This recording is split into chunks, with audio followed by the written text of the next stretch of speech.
suster, Bapak, Ibu, dan saudara-saudari yang terkasih dalam Kristus, berkah dalam. Pada kesempatan ini, saya ingin melanjutkan salah satu tema dari program Imam Mengajar, yaitu pemberi sakramen pengakuan dari Katekismus Gereja Katolik nomor 1461 sampai 1467. Saya Romo Antonius Pujoarsono SJ dari Seminari Mertoyudan ingin bersama Anda. Siapakah pemberi sakramen pengakuan atau sakramen pengampunan dosa? Tuhan memberi kepada para rasul kuasa-Nya untuk mengampuni dosa. Ia juga memberi mereka otoritas mendamaikan para pendosa dengan gereja. Aspek gerejani dari tugas ini terutama kelihatan dalam perkataan Kristus kepada Simon Petrus, "Kepadamu akan kuberikan kunci kerajaan surga. Apa yang kau ikat di dunia ini akan terikat di surga, dan apa yang kau lepaskan di dunia ini akan terlepas di surga." Jelaslah bahwa tugas mengikat dan melepaskan yang diserahkan kepada Petrus ternyata juga diberikan kepada Dewan para Rasul dan pengganti-penggantinya, yaitu Dewan para Uskup, dalam persekutuan dengan Bapa Suci sebagai kepala. Kristus telah mempercayakan pendamaian dan pengampunan kepada rasul-rasulnya. Maka pengganti-penggantinya, yaitu para uskup dan rekan-rekan kerja mereka, yaitu para imam, terus melaksanakan pelayanan ini.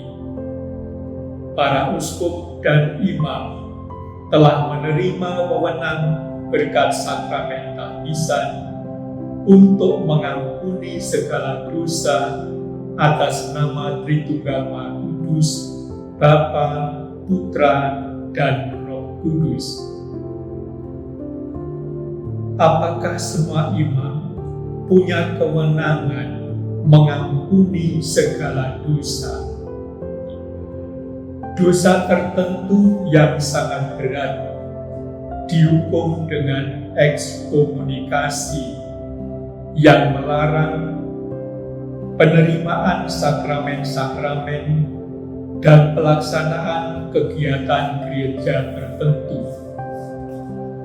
Hukuman ekskomunikasi adalah hukuman yang dengan sendirinya dikenakan kepada orang Katolik yang melakukan dosa berat seperti murtad, yaitu menolak terus terang iman Katolik atau menikah di luar gereja Katolik tanpa dispensasi.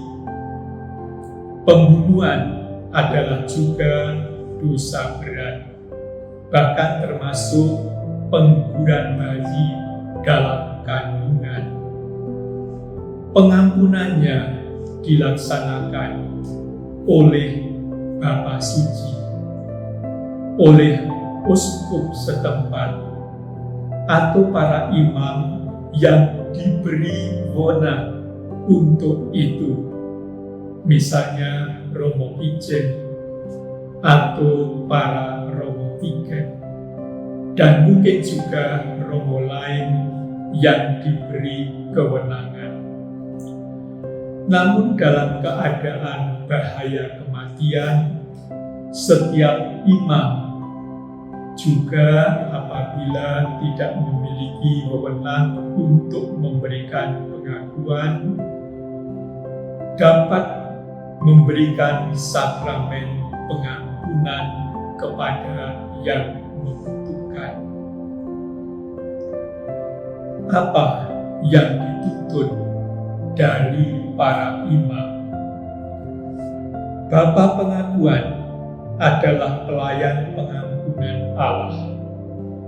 Dia harus mempersatukan diri dengan Allah, mempersatukan diri dengan kehendak dan cipta Kristus. Ia harus mempunyai pengalaman dalam masalah-masalah manusia dan harus menghormati orang yang telah jatuh dan memegang teguh tugas gereja untuk mengajar serta harus membimbing peniten orang yang mengaku dosa dengan sabar menuju penyembuhan dan kematangan rohani.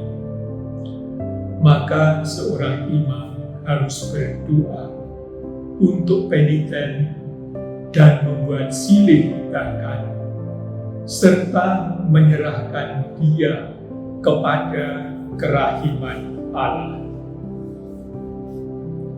Rahasia sakramen pengakuan dosa.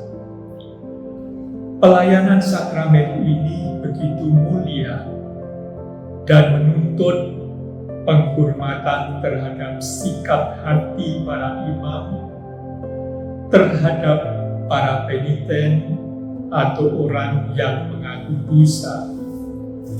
Karena itu, gereja menjelaskan bahwa setiap imam yang mendengar pengakuan diwajibkan dengan sangat berat supaya berdiam diri secara absolut menyangkut rahasia dosa dan rahasia peniten dalam sakramen pengampunan. Ia juga tidak boleh merujuk kepada pengetahuan tentang diri peniten yang telah mengakukan dosanya untuk pembicaraan umum. Rahasia pengakuan ini yang tidak mengenal kekecualian dinamakan meterai sakramenta, karena apa yang dipercayakan peniten, yaitu orang yang mengaku dosa pada imam, termeterai oleh sakramen. Saudara-saudara terkasih, dapat saya rangkumkan sebagai berikut.